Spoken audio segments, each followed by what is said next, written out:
बंधूंनो, या ठिकाणी जो हाय डेन्सिटी कॉटन प्लांटिंगचा जो प्रयोग आम्ही इथे राबवत आहोत, याच्यामध्ये नेटाफिम इस्राईल आणि नेटाफिम इंडिया यांच्या माध्यमातून हा प्रयोग इथे संभाजीनगरमध्ये गंगापूर तालुक्यामध्ये आम्ही घेत आहोत. गाव जे आहे ते आंबेवाडी आहे आणि आमचे प्रगतशील शेतकरी आहेत सुनील भाऊ पानखडे. या ठिकाणी आपण जे शेतकरी त्यांच्या पद्धतीनं पारंपरिक पद्धतीनं कापाशीची लागवड करतात त्या पद्धतीने सुद्धा काही प्लॉट लावलेला आहे. शेतकऱ्याची स्पेसिंग जे आहे 4x18 इंचावरतीची लागवड केलेली आहे. त्यानंतर आम्ही जे याच्यामध्ये HDPS मध्ये जे आलो त्याच्यामध्ये आमचा एक प्लॉट जो आहे T4 मध्ये तो साधारणतः 3 फुटावर आहे आणि 2 झाडामधलं अंतर जे आहे ते अर्धा फूट आहे. आणि त्यानंतर जे मीडियम डेन्सिटी मध्ये आम्ही प्लॉट केलेला आहे T3 चा तो प्लॉट तुम्ही पाहिलेला आहे. त्या ठिकाणी 2 ओळीमधलं अंतर जे आहे ते 3 फुटाचंच आहे, पण 2 झाडामधील अंतर जे आहे ते 1 फूट आपण ठेवलेलं आहे. आणि याच्यामध्ये ऍडिशनल जे आहे की बाबा आता शेतकरी आपला भाग जो आहे सहसा पाऊस जास्त पडणारा भाग आहे आणि या ठिकाणी भारी जमिनी असतील तर त्या ठिकाणी कपाशीची वाढ ही जास्त होते किंवा शेतकऱ्याचं पाणी नियोजन जे आहे ते चुकीच्या पद्धतीने केलं जातं. तर तसं न होण्यासाठी हा भारतामधला सगळ्यात पहिला प्लॉट आहे की जिथे Netafim irrigation India private limited आणि नेटाफिम इस्राईल यांनी इथे क्रॉप ॲडवायझर इन्स्टॉल केलेला आहे. त्याला आपण सॉइल सेन्सर म्हणतो आणि रेनगेज सुद्धा या ठिकाणी आपण लावलेला आहे. सेन्सर जे आहे सर याच्यामध्ये काय होतं की कॉटनचं जे रूट झोन आहे, जो ऍक्टिव्ह रूट झोन आपण म्हणतो, हा साधारणतः 1 ते 1.25 फुटामध्ये ऍक्टिव्ह रूट झोन असतो. तर आपण इरिगेशन आणि फर्टिगेशन मॅनेजमेंट जे आहे ते 1 फुटामध्येच करणार आहे, जेणेकरून खताचं लीच आउट जे आहे ते होणार नाही.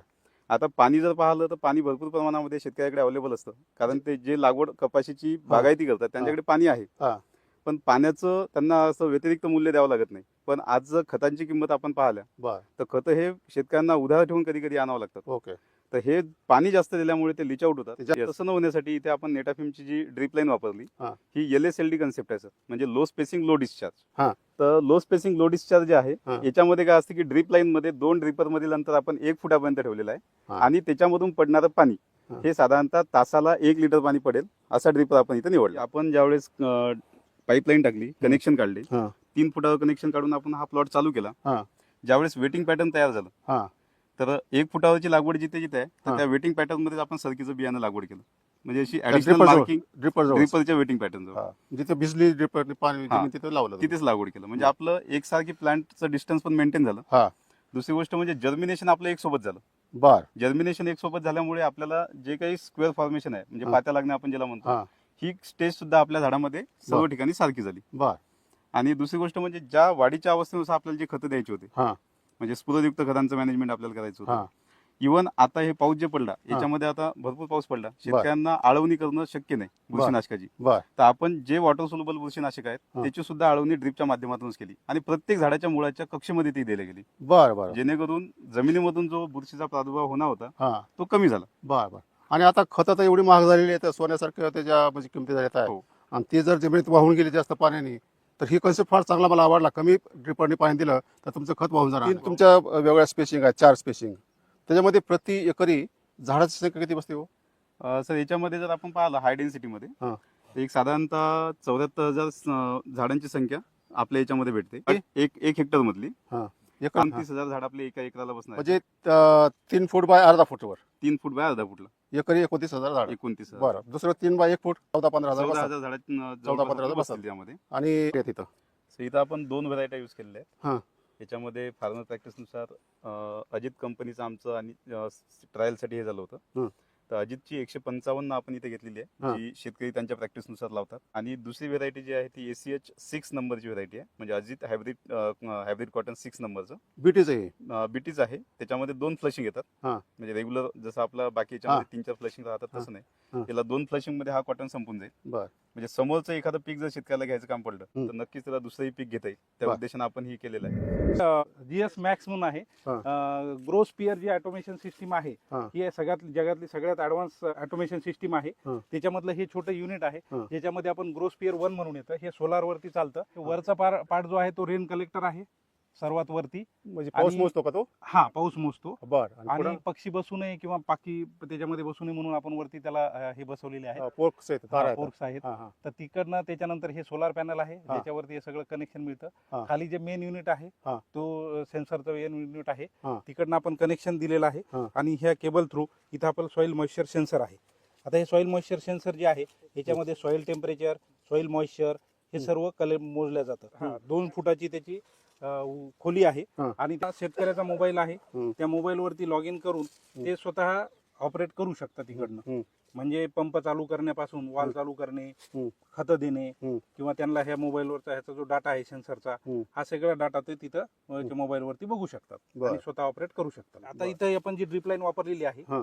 ही 30 सेंटीमीटर म्हणजे 30 फूट 30 सेंटीमीटर 1 फुटावरती ड्रिपरचा 2 ड्रिपर मधलं अंतर आहे. बर. आणि ड्रिपरचा जो डिस्चार्ज आहे हा. हा डिस्चार्ज हा तासाला 1 लिटर पाणी देणार आहे. इनलाईन आहे. इनलाईन आहे. बर. 1 लिटर पाणी देत असल्यामुळे काय होतं सर की जमिनीच्या मुळामध्ये खाली पाणी पडल्याच्या हा. नंतर ते रूट झोनच्या खाली जात नाही.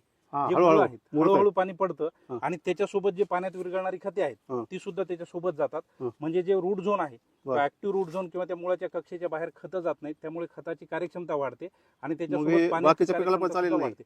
हे सर्व पिकांना चालतं सर. ऊसाला लो वगैरे? स्पेसिंग लो डिस्चार्ज ऊस असेल, कापूस असेल, केळी असेल, फळबाग असेल, हम्म. सर्व पिकांना.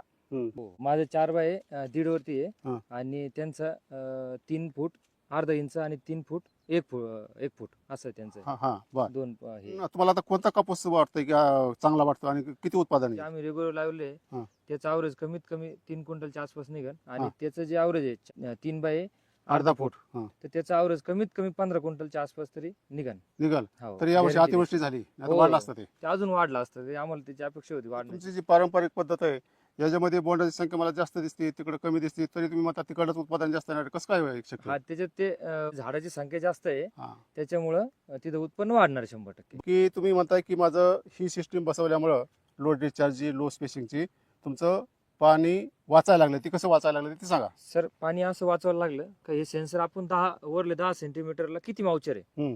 तर 26 असं 25च्या आसपास आलं का आपण हम्म. पाणी देतो. हम्म. आणि तेच 45 आता सध्याला पाऊस जास्त कमी झालेला आहे. हम्म. जवळपास 8 दिवसापासून पाणीच म्हणजे खाली जाईनच नाही. हम्म. जवळपास 42 ते 50 पर्यंत गेलेला आहे आकडा हम्म. हम्म. मावचरचा. हम्म. तर आपण ते जसं जसं कमी होईल हम्म. तसं जसं आपण 30च्या जर आत आला 25-30च्या आत आला तर आपण पाणी चालू करतो. हम्म. तर याच्यात काय होतं सर एखाद्या वेळेस मध्ये 15 दिवस निघून जाते, 20 दिवस निघून जाते, एखाद्या वेळेस 4 दिवस निघून जाते. एवढं पाणी वाचतं. आपण काय करतो मनानच आपलं कधी बटन दाबतो अंदाजे आणि 2 घंटे 4 घंटे 5 घंटे पाणी देऊन टाकतो. बरं. याच्यात आपलं पाणी बी जास्त लागतं. पहिले तुमचं ड्रिप होतं का तुमच्याकडे? हो ड्रिपर हो, होतं त्याचं- माझं पहिले. ते माझं- दोन ड्रिपर मधलं किती अंतर होतं आणि त्याचं पाणी किती पडत होतं? माझं 2 ड्रिपर मधलं अंतर होतं 1.5 फुटापर्यंत होतं. हा.